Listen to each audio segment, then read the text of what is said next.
Selamat malam kawan-kawan, rekan-rekan, selama penggiat energi baru terbarukan. Berjumpa kembali dengan channel ringan kita Berkat Energi. Pada kesempatan malam hari ini kita akan sedikit memberi tutorial sedikit mengenai bagaimana cara mengkrimping kabel PF1 menggunakan MC4 model pin belah seperti ini. Mudah-mudahan bisa terlihat ya, model pin belah seperti ini. Pertama-tama ya seperti biasalah, kita harus memasukkan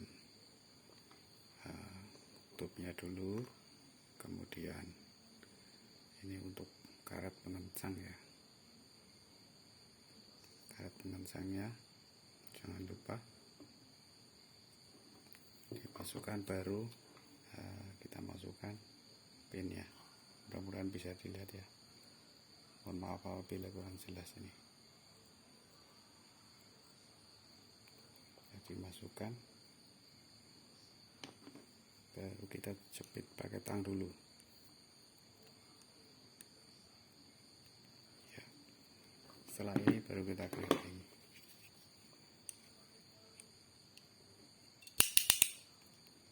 Ini hasilnya akan sangat bagus.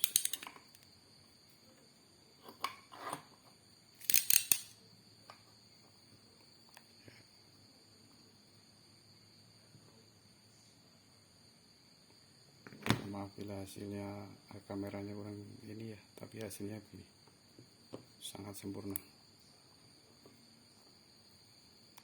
Tidak kalah dengan solderan, dan ini kan diterapkan di pekerjaan-pekerjaan yang tentunya di luar atau di remote area yang tidak memungkinkan kita mempergunakan solder. Dipakai crimping yang bagus, crimping yang bagus, hasilnya akan sangat bagus, kencang sekali, tidak bisa dibuka ya. Baru kita pasang sampai berbunyi. Nah, setelah ini sudah terkunci seperti biasa, tinggal dikencangkan. Bisa mempergunakan ini, baut ini juga bisa.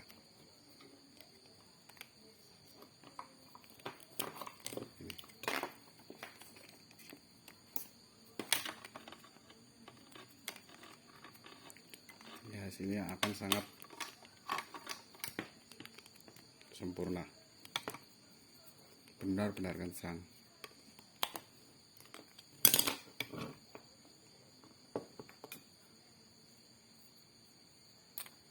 Kokoh, tidak mudah lepas, dan pasti lebih aman. Karena pekerjaan kita kan tidak untuk 1-2 hari kawan-kawan. Pekerjaan kita itu untuk selamanya, artinya untuk jangka panjang. Kita memberikan pekerjaan untuk konsumen kita bagus, tentu penilaian konsumen kita juga bagus. Terima kasih yang sudah menyimak video ini, mudah-mudahan bermanfaat. Tentunya salam hormat saya untuk senior-senior di medsos maupun dimanapun yang sudah punya jam terbang tinggi ya di bidang energi baru terbarukan, khususnya penerapan solar panel. Matur nuwun, selamat malam, salam energi, terima kasih.